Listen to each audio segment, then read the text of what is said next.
इस पवित्र धरा पर मौजूद आदरणीय गुरुजी की सानिध्य में मैं साध संगत को नमस्कार करता हूँ और मैं जिन भी परिस्थितियों में रहता हूँ, जिन भी परिस्थितियों में हूँ, आप लोगों के बीच में जो सेवा करने का मुझे मौका दे रखा है, उनमें बहुत सारा योगदान कहीं ना कहीं पर मेरे पीछे गुरुजी का भी रहता है। मैं इनके इस आशीर्वाद के लिए हमेशा इनका ऋणी हूँ और ऋणी रहूँगा और मैं इनके आशीर्वाद से फल फूल भी रहा हूँ और आप लोगों से जुड़ने का मुझे मौका भी मिला है। आज जो मुझे एक मुख्य अतिथि की भूमिका में, इनका बच्चा होते हुए जो मुख्य अतिथि की भूमिका में मुझे बिठा रखा है, वो योग दिवस के बारे में प्रकाशित करने के लिए या उसके बारे में जानकारी देने के लिए मेरी भूमिका बनाई गई है।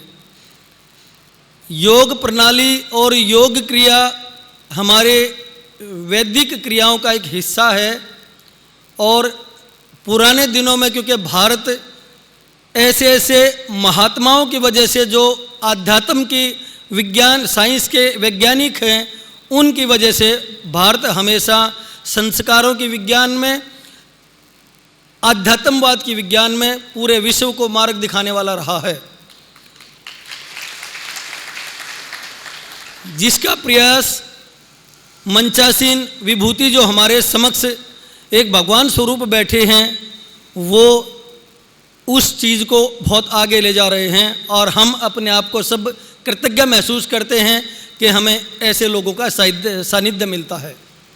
जहाँ तक वैज्ञानिक दृष्टि से योग की मैं बात करता हूँ, मैं पिछली बार भी कुछ पंक्तियाँ बोल कर गया था कि शास्त्रों में लिखा गया है, हमारे को पढ़ाया गया है कि हमारे सांस जो है ना वो और हमारा खानदान, ये जो खाना पीना है, जो दाना पानी जिसको हम बोलते हैं, वो एक निश्चित करके लिखा गया है। जिस दिन हम पैदा होते हैं वो उस दिन निश्चित हो जाता है कि इस आदमी को माता ने इतने सांस दिए हैं और इस आदमी के भाग्य में, इस धरा पर इतना दाना पानी इस आदमी के भाग्य का है।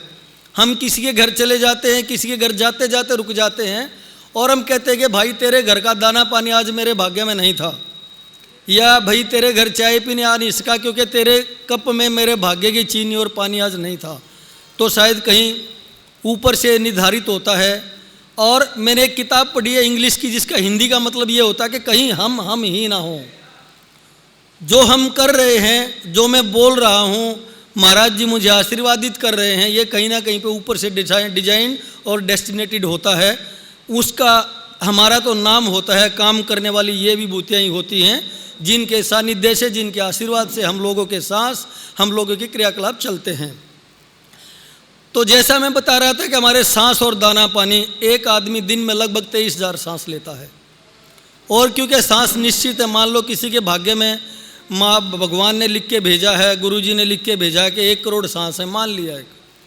अगर हम उन सांसों को बहुत जल्दी लेंगे तो वो जो है सांस जल्दी ख़त्म हो जाते हैं। अगर उन सांसों को हम धीरे धीरे लेंगे तो वो सांस देर तक ख़त्म होते हैं। तो योग क्रिया साइंटिफिक तरीके से क्या करती है, हमारी इंद्रियों को, हमारे हृदय को, हमारे मस्तिष्क को शांत करने का काम करती है, हमारे शरीर को स्वस्थ रखने के साथ साथ। जब आपका मन स्वस्थ रहेगा, मन शांत रहेगा, आपका हृदय जो है स्वस्थ रहेगा, तो नेचुरली वो अपने जो प्राकृतिक तरीका है उससे धड़कन चलेगी हमारी। हम 1 मिनट में 50 सांस की बजाय हो सकता है 48 सांस से काम चलाएं, हो सकता है 42 सांस से काम चलाएं। अगर ज़्यादा चिंतित रहेंगे, ज़्यादा मस्तिष्क चिंतित रहेगा तो हम 1 मिनट में 90 सांस ले लेंगे।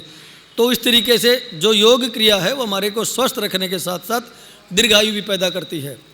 जितने भी महान संतों के हमने कई बार जैसे कुटियों में गए हैं जहाँ महान संत अपनी पूजा करते हैं, उनका मतलब ये होता है कि वो अपनी इंद्रियों को कंट्रोल करके अपनी जो सारी इंद्रियां, हृदय है, मस्तिष्क, उनको सबको शांत रख के अपनी श्वास प्रणाली को निश्चित करते हैं और कम करते हैं। और कई बहुत पतले जैसे साधु संत देखे हैं जो बहुत ही कम भोजन खाते हैं और वो 100 साल के, उससे ऊपर के 125 साल के हो जाते हैं। ये सिर्फ योग का ही कमाल है।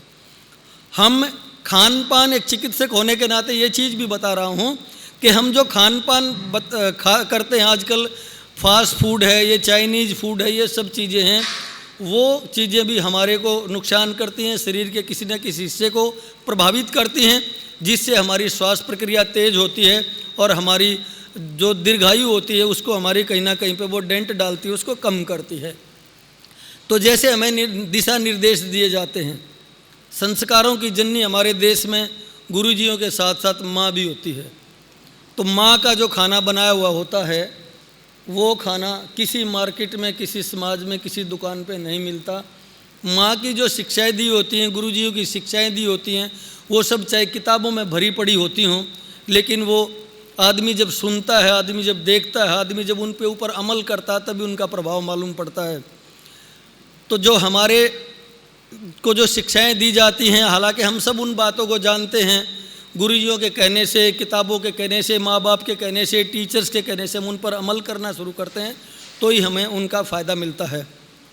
और ये वो मूर्तियाँ होती हैं जो अपना सब सुख सुविधाएं छोड़कर हम लोगों के लिए तप करते हैं। इनके तप का कहीं ना कहीं जो आशीर्वाद के रूप में जो फल मिलता है, वो हम उसको, उस फल को भोग कर कहीं ना कहीं पर हर समय जीवन में उससे लाभान्वित होते रहते हैं।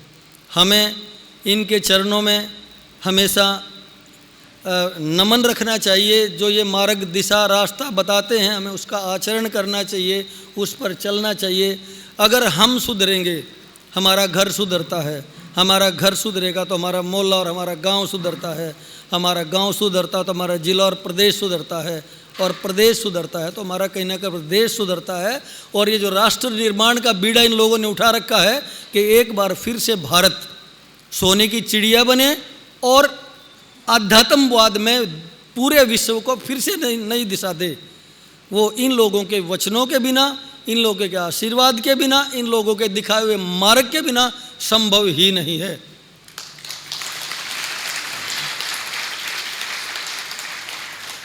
कहीं ना कहीं पर हमारे पहले भी लिखा हुआ है कि जिसको हो, ये 2-4 पंक्तियां के, जिसको हो योग क्रिया का ज्ञान, नफा के कान पड़ाने में।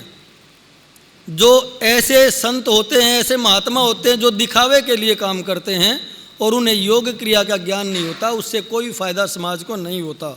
जिन गुरुओं को योग क्रिया का ज्ञान होता है, जिन गुरुओं को शास्त्रों का, वेदों का ज्ञान होता है, और वो उसके आशीर्वाद के रूप में अपने कथनों से हमारे ऊपर जो बौछार करते हैं, वो हमें असली फ़ायदा देती है। जिसको हो योग क्रिया का ज्ञान, नफ़ा के कान पड़ाने में, और गलियों में भोगते रहे स्वान, फ़ायदा के अलख जगाने में। आदमी लटा बढ़ाकर, आदमी कान पड़ाकर गलियों में घूमता रहे, अलख जगाता रहे, वो चीज़ का कोई फ़ायदा नहीं होता। ना वो संतों की वाणी होती है। संतों की वाणी ये है जो अपने सुख सुविधाएं छोड़कर हम सब लोगों के लिए आशीर्वाद कर देते हैं, और हम सब के परिवारों तक, हमारे एक एक छोटी सी समस्याओं तक भी जो खुद सो नहीं पाते, वो असली हमारे गुरु होते हैं, हमारे रक्षक होते हैं, और उन्हीं का आशीर्वाद हमें लगता है। मैं अपना व्यक्तिगत अनुभव बताता हूँ। अगर आश्रम से कोई आदमी बीमार होकर चला जाता है, आपको शायद इस बात का पता नहीं होगा, वो जब तक अस्पताल में पहुँचते हैं, गुरुजी के 10 फ़ोन पहुँच जाते हैं मेरे पास कि वो आदमी आ रहे हैं, डॉक्टर साहब उनको देखियो, वो आदमी आ रहे हैं, उनको देखियो। उनकी रिपोर्ट के बाद, उनकी रिपोर्ट का पता करते हैं, उसके बाद उनके ट्रीटमेंट का, वो चाहे दवाई लेके अपने घर पे आके सो गए हों, लेकिन ये सोने से पहले 2 बार पूछते हैं कि जी वो मेरे पास गए थे, आज मेरे पास जय भगवान जी आए थे, आज वो आए थे, उनका बुखार डॉक्टर साहब अभी ठीक है, 99 हो गया है, दिन में 102 था। मतलब ये इतने चिंतित रहते हैं। तो कहीं ना कहीं पे हमारे लिए भगवान प्रतिमूर्ति ये लोग हैं। हमें अपनी श्रद्धा रखकर इनके दिखाए हुए मार्ग पर चलेंगे, तभी हमें अपने जीवन में पैदा होने का उद्देश्य प्राप्त होगा, तभी हम लोगों को कहीं ना कहीं पर उन्नति, शांति और समृद्धि की प्राप्ति होगी। और क्योंकि विषय बहुत ही लंबा है, योग पुराण इतनी है कि आदमी 3 घंटे 4 घंटे पढ़ता रहे। गुरुजी का आदेश था कि मैं 8 से 10 मिनट आप लोगों के बीच में बताऊं जो मेरा नॉलेज रहता है। तो हम सब लोग इनके आखिर में मैं अपनी शब्दों को, अपने वक्तव्य को कंक्लूड करने से पहले यही कहना चाहता हूं कि वो काम करें जिससे आपका मन शांत रहे, जिससे आपकी आत्मा शांत रहे, जिसका आपका हृदय ठीक रहे। और वो काम जब ही होगा जब हम अपने गुरुओं के, जो हमारे शुभ चिंतक हैं, उनके बताए हुए रास्तों पर चलेंगे। एक बार मैं आप लोगों का, आश्रम का, प्रबंधन कमेटी का, और विशेष तौर पे क्योंकि इनका मैं नाम लूँगा तो भी एक दीपक को दिए दिखाने के जैसी बात है, वो इनका, क्योंकि हमेशा स्नेह मेरे ऊपर बना रहता है, आशीर्वाद मेरे ऊपर बना रहता है। मैं पुनः एक बार अपने आप को कृतज्ञ समझते हुए बहुत बहुत आश्रम का, प्रबंधन कमेटी का, गुरुजी का विशेष तौर पर, और आप सब साध संगत का अपने आप को धन्य महसूस करता हूं कि आप लोग मुझे ऐसा मौका देते हो कि मैं इतने लोगों से रूबरू हो जाता हूं। बहुत बहुत धन्यवाद। सत साहिब।